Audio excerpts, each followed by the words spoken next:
Gandang araw Pilipinas at sa buong mundo. Ganon din sa inyo mga kabubog, ano? Binigla na naman tayo ng suki natin kagabi. At biglang nag-deliver na naman ng mga bakal na solid. Ano? Ito yung nag-deliver sa atin nung isang gabi na, ano?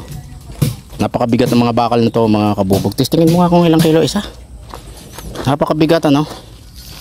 Ayan, may gitsang tinulada yan, ilang piraso lang, ano?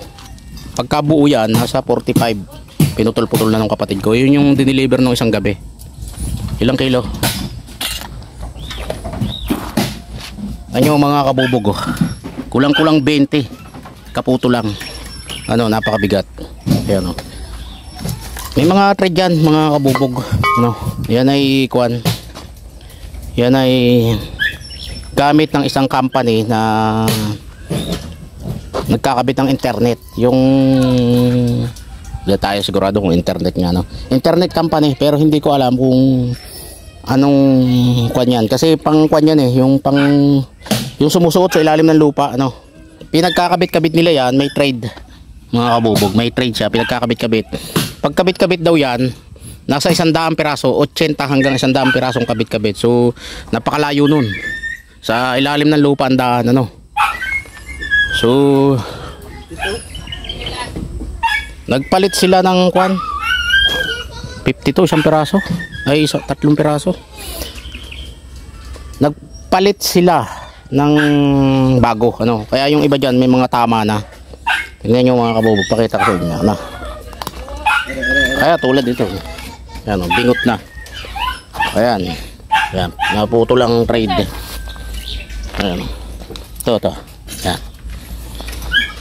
Nagpalit sila ng ng bago, ano, ganyan, no? Ang nagpapagana niyan mga kabubog, machine, no?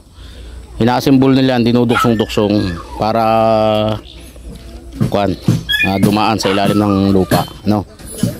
Malaking company ang may-ari, ano? Naging kaibigan natin yung mga staff. Ang totoo niyan mga kabubog, maraming junk shop doon sa highway, ano? Pero maswerte tayo, inaabot ka ng halos 2 tinulada at kalahati. Yung itsurang yan na kaunti lang, halos 2 tinulada at kalahati, no? So maswerte tayo dahil sa ating nila ibinigay. Salamat doon sa ating mga follower. Nakilala natin kasi yan mga kabubog nung minsan na pumunta dito, ano? Merong hinahanap silang bakal na nawawala sa kanila. At nagtanong dito, sabi ko magpalo kayo sa akin para lagi kong ipinupush yung mga nabibili ko, ayun. Kaya pagka magdi-dispatch sila ng ng kalakal, madalas nilang dinidispatcha yung pinagpulunan ng yung ginagawang linya ng internet, yung may kahoy sa gilid, tapos parang karton yung may bilog sa gitna, yung tawag ay bungbong, waste assorted kasama sa kategoryang kalakal. Madalas yun ang binebenta nila, tapos yung mga nakatuhog na bakal dun. So ngayon lang sila itong ganito karami, So maswerte tayo dahil maraming junk shop sa labasan sa atin ibinenta, no? Yun ang napala natin sa ating pagre-reels at sa ating pagbablog na ganito. Nakikilala tayo ng mga kliyente natin, no? Bagamat hindi ganun karami ang ating follower, ay sa ating mga follower marami tayong nakukonvert na customer, ano mga kabubog. Yun ang advantage natin doon sa ibang sa ibang nagre-reels, sa ibang nagbablog. Umaasa lang sila doon sa sa magiging sahod nila, ano? At minsan imposible pa kasi nga yung iba hindi naman marunong gumawa ng content at nauubusan din ng content, kaya nagpe-fail din, ano? So tayo double purpose tayo lagi. Kumita man tayo sa content o hindi, kikita tayo doon sa mga binablog natin. Kasi madalas ang binablog natin ay minsan yung mga kalakal natin na pwede pang ibenta, may mga bumibili taga ibang lugar. Halimbawa na dyan yung pinost natin na kawa, yun, isang follower natin ang nakabili, ano?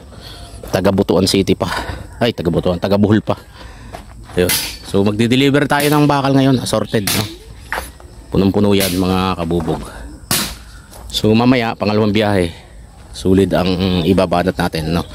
At yung sulit natin dito ay nasa 3 tinulada na, mahigit. So yun lang muna mga kabubog, magandang araw sa inyo.